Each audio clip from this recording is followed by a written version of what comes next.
రోజు జరుపుకుంటాం? మీ బర్త్డేని మీరు సంవత్సరంలో ఎన్ని రోజులు జరుపుకుంటారు? ఒకసారి.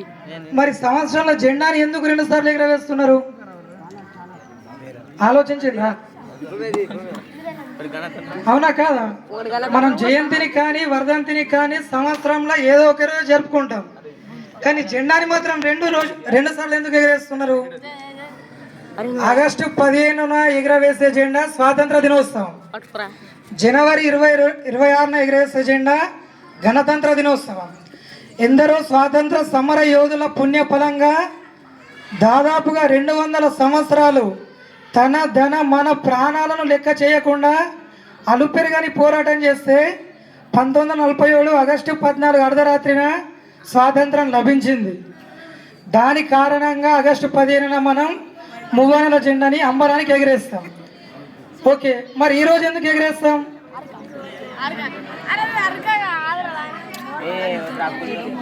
ఓకే, మన భారతదేశాన్ని నియమ నిబంధనలతో ఉంచడానికి ఒక రాజ్యాంగం అవసరమని డాక్టర్ బిఆర్ అంబేద్కర్ గారు ముసాయిదా కమిటీని చేయడం జరిగింది. ముసాయిదా committee chairman doctor BR Ambedkar. అందులో సభ్యులు 6, ఆయనతో సహా కలిపి 7. అయితే ఈ రాజ్యాంగాన్ని 1949 నవంబర్ 26 రోజున ఆమోదం తెలిపితే 1950 జనవరి 26న అమల్లోకి వచ్చింది. ఆ అమల్లోకి వచ్చిన రోజునే మనం గణతంత్ర దినోత్సవంగా జరుపుకుంటున్నాం. రాజ్యాంగాన్ని రాయడానికి పట్టిన సమయం ఎంత?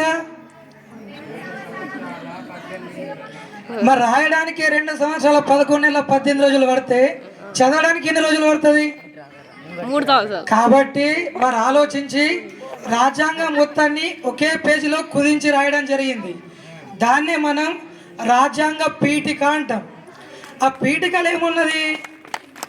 భారతదేశ ప్రజలమైన మేము భారతదేశాన్ని సర్వసత్తాక సామ్యవాద లౌకిక ప్రజాస్వామ్య గణతంత్ర రాజ్యాంగం ఉంచుకోవడానికి, పౌరులందరికీ సాంఘిక ఆర్థిక రాజకీయ న్యాయాన్ని చేకూర్చుటకు, ఆలోచన భావ ప్రకటన విశ్వాసం ధర్మం ఆరాధనలోను స్వాతంత్రాన్ని, అంతస్తుల్లోనూ అవకాశాల్లోనూ సమానత్వాన్ని ఇస్తామని, జాతి సమైక్యత వ్యక్తినిష్టతో ఉంటామని రాసుకున్న రాజ్యాంగాన్ని 1949 నవంబర్ 26న మాకు మేమే ఇచ్చుకున్నాం. ఇది రాజ్యాంగ పీఠిక. మీ 6వ తరగతి నుంచి 10వ తరగతి సోషల్ బుక్లా ప్రతి పేజీలో ఉంటుంది, కానీ మీకు ఎవరికి రాదు.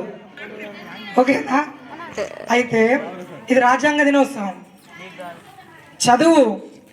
చదువు మనిషికి 3వ కన్ను. 2 కన్నులు ఉన్నవాడు ఎక్కువ చూస్తాడా? 3 కన్నులు ఉన్నవాడా? 3. మనిషికి 2 కన్నులు ఉంటే ఎక్కువ చూస్తాడా? 3 కన్నులా? 3. చదువు అంటే మనిషికి 3వ కన్ను. ఓ విద్యార్థి చూపును అది సమస్త విశ్వం. ఓ విద్యార్థి, చదువు మనిషికి 3వ కన్ను లాంటిది. అది సమస్త విశ్వాన్ని చూపెడుతుంది. అందుకే చదవాలిరా ఎన్ని ఆటంకాలొచ్చినా, చదువు లేకపోతే మన భవిత పెద్ద సున్నా. చదవాలిరా ఎన్ని ఆటంకాలొచ్చినా,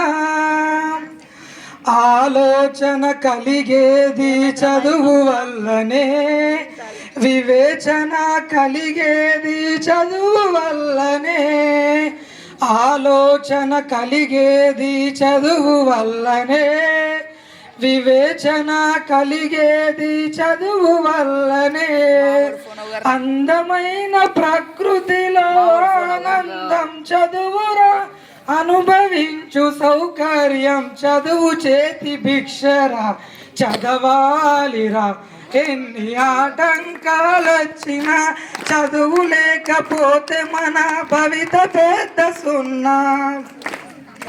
సాగర గర్భాలలోతు జయించింది చదువు, అంతరిక్ష రహస్యాల ఆవిష్కరణే చదువు. సాగర గర్భాలలోతు జయించింది చదువు, అంతరిక్ష రహస్యాల ఆవిష్కరణే చదువు. మానవ విజ్ఞానమునకు ఆలంబన చదువు, అజరామర చరిత్రకు దర్పణమే చదువు చదవాలిరా ఎన్ని ఆటంకాలొచ్చినా చదువు లేకపోతే మన భవిత పెద్ద సున్నా మానవతా మందిరములో దేవుడు రా చదువు శాంతి కోరు వైతాళిక గీతము రా చదువు మానవతా మందిరములో దేవుడు రా చదువు శాంతి కోరు వైతాళిక గీతము రా చదువు మాతృత్వపు అనుభూతికి మారు పేరు చదువు వసుదైక కుటుంబానికి